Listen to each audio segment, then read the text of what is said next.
Today, for the first time in human history, we have more overweight people walking the earth than underweight. By the year 2030, 1 in 2 people are going to be not just overweight, but obese. It sets the stage for all the bad things you don't want to get. Alzheimer's, heart disease, diabetes, obesity, cancer. Cancer is caused by food, and sugar is the #1 culprit. I want to feel better now. I want to stop getting this chronic fatigue.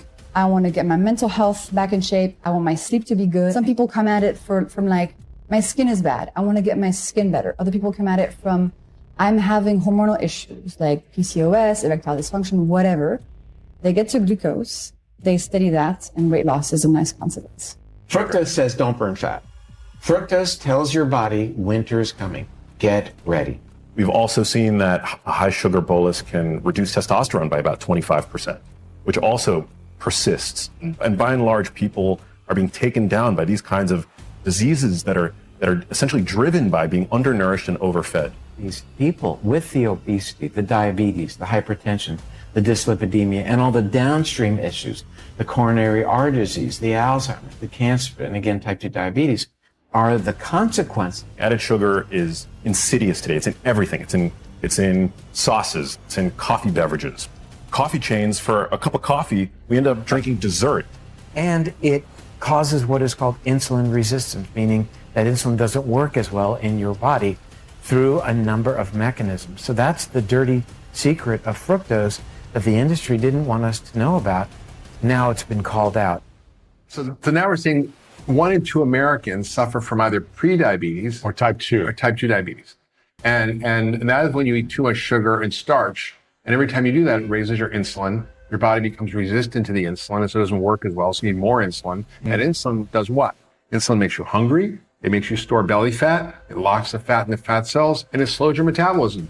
It's like a quadruple threat for your body to gain weight.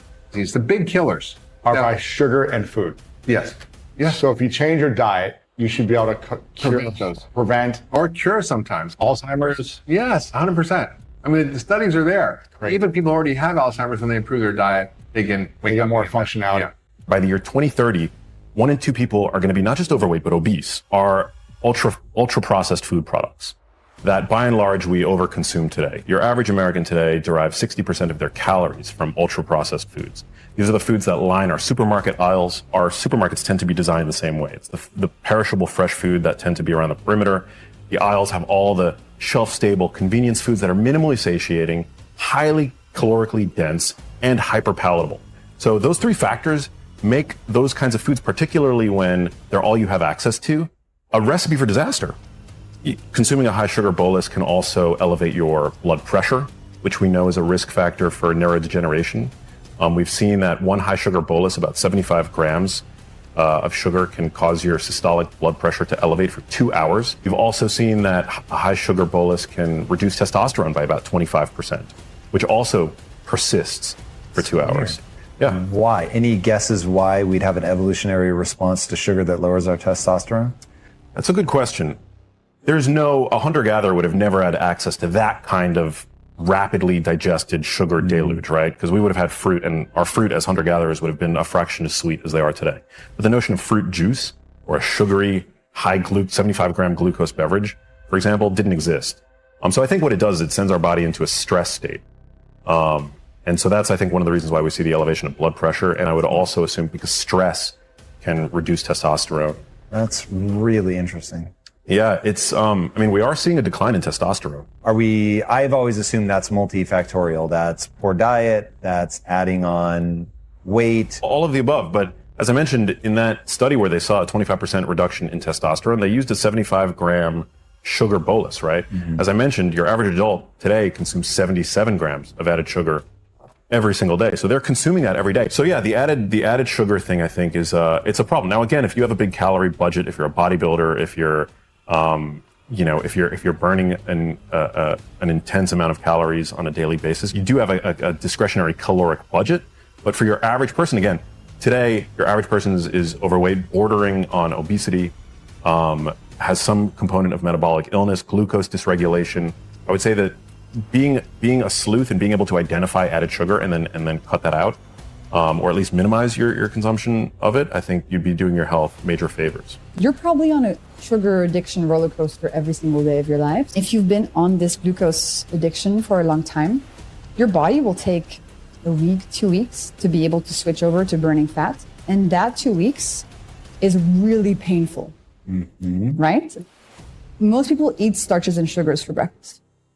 Maybe they buy a muffin or a pastry or a croissant or, something like that. Or maybe they just have a coffee with sugar in it. The thing is, if you create a big glucose spike at breakfast, it actually controls your entire day. Your entire day turns into this roller coaster. And if you've never had a savory breakfast and you've spent your entire life having a sweet breakfast, you have no idea how much of a different world it is when you start your day with savory foods. You teach your body to burn fat again. You get back some of that metabolic flexibility. And then, a month in, if you want to cut out sugar entirely, it's not going to be hard. You're no longer going to be controlled by this craving center being activated every 90 minutes in your brain. It's a very different experience. Get your protein, maybe a little bit of fat, eat in the right order. You're adding in some vinegar. Add vegetables to the beginning of your meal too. And all of the benefits from your protocol, that it really is that. If we look at our glucose levels and we eat in a way that balances those spikes, a few things happen. One, we reduce how many cravings we have. Cravings are a big barrier to fat loss because people get these intense feelings for, I really want to eat a cookie. Then there's a whole cycle of guilt and shame, and just the whole thing is quite damaging. Second, when you balance your glucose levels, your hunger hormones get tamed. So you're no longer hungry every 90 minutes. Third thing, when you balance your glucose levels, your insulin levels come down. And in order to lose fat, your insulin levels have to be down. So what I see in my community and the readers of my book is that when they focus on glucose first, they sort of naturally lose fat as a side effect, as a consequence. But the primary objective is, I want to feel better now. I want to stop getting this chronic fatigue. I want to get my mental health back in shape. I want my sleep to be good. I just want to feel better. And also I want to feel connected to my body. That's really the primary angle. Some people come at it from my skin is bad. I want to get my skin better. Other people come at it from, I'm having hormonal issues like PCOS, erectile dysfunction, whatever. They get to glucose, they study that, and weight loss is a nice consequence. So many people with borderline diabetes or frank diabetes, mild elevation of blood sugar, or can't lose that last 20 pounds, and are doing everything they possibly can. Darn it, I'm doing everything I can. There's got to be something else. This may be that something else, maybe that missing link.